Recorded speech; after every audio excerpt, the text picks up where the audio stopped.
প্রতিবাদের long March ছুটল আগরতলা অভিমুখে। জাতীয় পতাকা হাতে ষড়যন্ত্র মোকাবেলার স্লোগান। সহস্রাধিক গাড়ির এই বহর গেল আখাউড়ার সীমান্তে।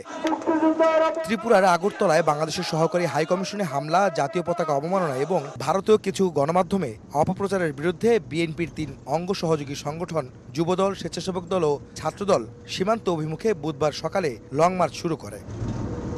কেন্দ্র তো বটেই, ৩ সংগঠনের এই কর্মসূচিতে যোগ দিয়েছে নারায়ণগঞ্জ, নরসিংদী সহ অন্যান্য জেলার নেতাকর্মীরাও। বেলা 12:30টার পর ভৈরবে পৌঁছায় লং মার্চটি। এখান থেকে দলটির নেতাকর্মীরা বলেন, দেশ বিরোধী যে কোনো ধরনের ষড়যন্ত্র জনগণকে সঙ্গে নিয়ে প্রতিহত করবেন তারা।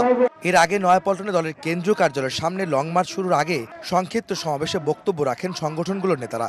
আর শুধু শেখ হাসিনাকে খুশি করার জন্য বাংলাদেশের সাথে বিভিন্ন রকমের উস্কানিমূলক আচরণ করছে।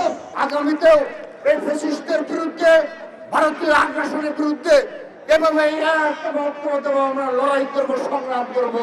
ওই ভারতবর্ষ ষড়যন্ত্র করে বাংলাদেশের তোমার স্থান বাংলাদেশে আর কখনো হবে না।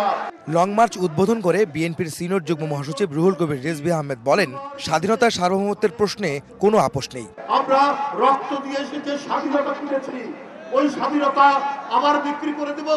আমরা পিন্ডির কাছ থেকে স্বাধীনতা ছিনিয়ে এনেছি, এটা দিল্লির কাছে আমরা আত্মসমর্পণ করব। আগরতলা অভিমুখে লং মার্চ আখাউড়া সীমান্তে পৌঁছায় বিকেলে। স্থলবন্দর মাঠে প্রতিবাদ সমাবেশে বক্তারা বলেন, বাংলাদেশের জনগণ বন্ধুত্ব চায়, কারো প্রভুত্ব নয়। বাংলাদেশের বাইরে আমাদের কোনো প্রভু নেই, আমরা বন্ধু রাষ্ট্র হিসাবে রাষ্ট্রকে প্রতিবেশীকে চিন্তা করি। বাংলাদেশের বিরুদ্ধে ষড়যন্ত্র প্রতিহতে দলমত নির্বিশেষে সবাইকে ঐক্যবদ্ধ থাকার আহ্বান জানানো হয় লং মার্চ থেকে। সংগঠনগুলোর নেতারা বলছেন, ভারত যদি তাদের এই ধরনের উগ্রবাদিতা পরিহার না করে তবে দুদেশের সম্পর্কে ফাটল ধরবে।